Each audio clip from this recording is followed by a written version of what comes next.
పశ్చిమ బెంగాల్లో పీజీ డాక్టర్పై అత్యాచారానికి నిరసనగా రాష్ట్ర వ్యాప్తంగా అన్ని టీచింగ్ ఆసుపత్రుల్లో జూనియర్ డాక్టర్లు ఓపీ ఎలెక్టివ్ సర్జరీలను బహిష్కరించారు. అన్ని ఆసుపత్రుల దగ్గర జూడాలు నిరసన తెలియజేస్తున్నారు. గాంధీ ఆసుపత్రిలోనూ విధులు బహిష్కరించి నిరసన తెలుపుతున్నారు.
పశ్చిమ బెంగాల్లో పీజీ డాక్టర్పై అత్యాచారానికి నిరసనగా రాష్ట్ర వ్యాప్తంగా అన్ని టీచింగ్ ఆసుపత్రుల్లో జూనియర్ డాక్టర్లు ఓపీ ఎలెక్టివ్ సర్జరీలను బహిష్కరించారు. అన్ని ఆసుపత్రుల దగ్గర జూడాలు నిరసన తెలియజేస్తున్నారు. గాంధీ ఆసుపత్రిలో కూడా విధులు బహిష్కరించి నిరసన తెలుపుతున్నారు. గాంధీ ఆసుపత్రి నుంచి మరింత సమాచారాన్ని మా ప్రతినిధి వంశీ అందిస్తారు లైవ్లో. రైట్ వంశీ, పశ్చిమ బెంగాల్ జరిగినటువంటి ఆ డాక్టర్ పైన అత్యాచారానికి నిరసనగా గాంధీ ఆసుపత్రిలో జూనియర్ డాక్టర్లు నిరసన ఎట్లా కొనసాగిస్తున్నారు? వాళ్ళు ఏం డిమాండ్ చేస్తూ ఉన్నారు?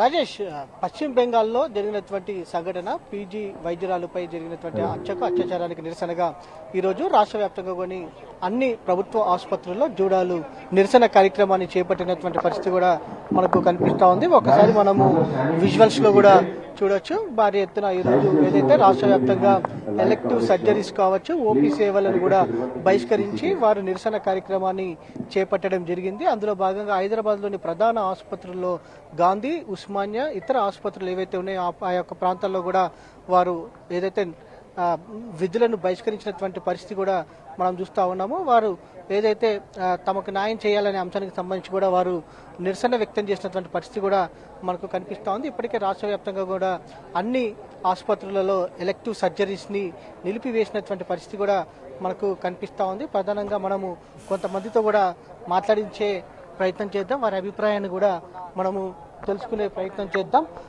వారు నిరసన కార్యక్రమాన్ని కొనసాగిస్తున్నటువంటి నేపథ్యంలో నేరుగా వారితోనే మాట్లాడించే ప్రయత్నం చేద్దాం.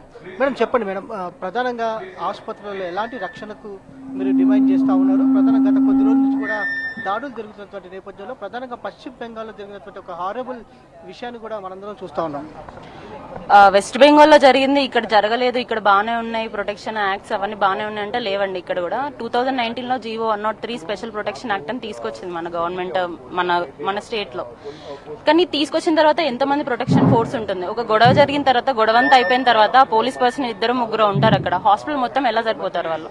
ఇక్కడ ఓన్లీ హాస్పిటల్ కాదు, యూజీ ప్రిమిసెస్, కాలేజ్, ఇక్కడ మన కాలేజ్ ఉంది, హాస్పిటల్ ఉంది, 2 ప్రిమిసెస్ ని ఎలా కవర్ చేస్తారు అంత తక్కువ మంది? అంటే ఒక యాక్ట్ అనేది తీసుకొచ్చారు కానీ దాని ఫుల్ ఇంప్లిమెంటేషన్ అయితే లేదు. యాజ్ ఆన్ పేపర్ ఉంది యాక్ట్ మాత్రమే, కానీ ఇంప్లిమెంటేషన్ లో మాత్రం లేదు. సరిగ్గా డ్యూటీ రూమ్స్ లేవు, సరిగ్గా ప్రొటెక్షన్ లేదు. ఇంత మాస్ ఎమర్జెన్సీ క్యాజువాలిటీకి వచ్చే పేషెంట్ అటెండెన్స్ స్క్రీనింగ్ అనేది ఏం లేదు. ఎవరు పడితే వాళ్ళు లోపలికి వస్తారు, ఎంతమంది అంటే అంతమంది వస్తారు. ట్రామా కేసు అని చెప్పి 10 మంది వస్తారు పేషెంట్. సో ఇలాంటివన్నీ కర్వ్ చేసుకుంటే అలా అక్కడ జరిగిన ఇష్యూ ఇక్కడ జరగకుండా ఉంటుందని మేము అనుకుంటున్నాం.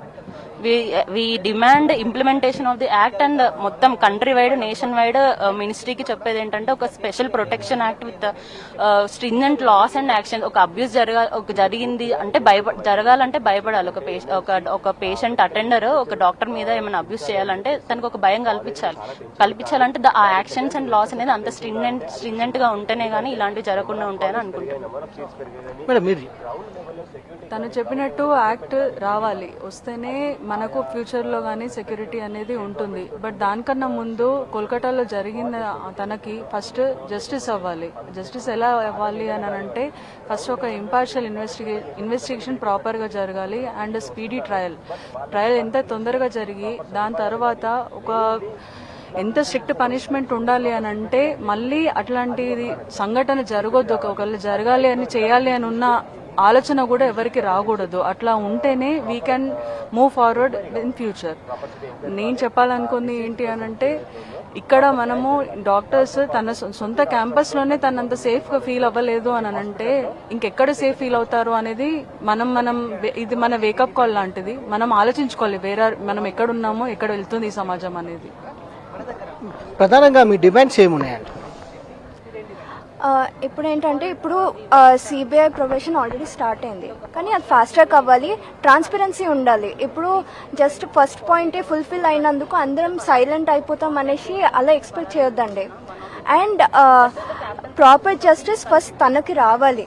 ఆల్రెడీ ఒకరు మరణించారు, తనకు ఒక వాయిస్ లేదు, బట్ మనం అందరం కలిసి తనకు ఆ వాయిస్ ఇస్తున్నాం. అండ్ దెన్ అసలు ఈ క్రిమినల్స్కి అనేది ఎందుకు ఇంత కాన్ఫిడెన్స్ వస్తుంది?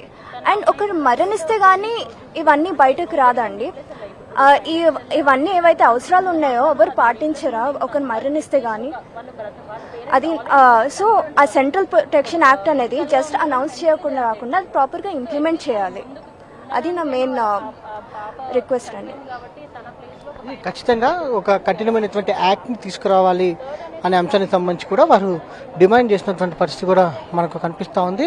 మనం మరికొంతమంది కూడా మాట్లాడించే ప్రయత్నం చేద్దాం. వారు గత కొద్ది రోజుల నుంచి కూడా ఆందోళన కూడా ఏదైతే నిర్వహిస్తూ ఉన్నారో, 3 నెలల క్రితం కూడా వైద్య ఆరోగ్య శాఖ మంత్రిని కూడా కలవడం జరిగింది. ప్రొటెక్షన్కి సంబంధించి కూడా వారు కోరడం జరిగినటువంటి అంశాలు కూడా మనందరం కూడా చూస్తూ ఉన్నాము. మొత్తం మీద చూస్తే మాత్రం రాష్ట్ర వ్యాప్తంగా కూడా అన్ని ఆసుపత్రుల్లో నిరసన కార్యక్రమాలు అనేటివి కొనసాగుతూ ఉన్నాయి. ఖచ్చితంగా ప్రొటెక్షన్ అనేది కల్పించాలని కూడా వారు డిమాండ్ చేస్తూ ఉన్నారు. దేశవ్యాప్తంగా కూడా రెసిడెంట్ డాక్టర్స్ అసోసియేషన్ పిలుపు మేరకు అన్ని రాష్ట్రాల్లో కూడా ఈ యొక్క బంద్ కార్యక్రమాలు ఏదైతే ఓపీ సేవలు కావచ్చు, ఎలెక్టివ్ సర్జరీస్ని నిలిపివేసినటువంటి పరిస్థితి కూడా మనకు కనిపిస్తూ ఉంది. దీంతో పాటుగా తెలంగాణ రాష్ట్రంలోని అన్ని ప్రాంతాల్లో కూడా ఈ నిరసన కార్యక్రమాలు అనేవి కొనసాగుతున్నటువంటి పరిస్థితి కూడా మనం చూడొచ్చు.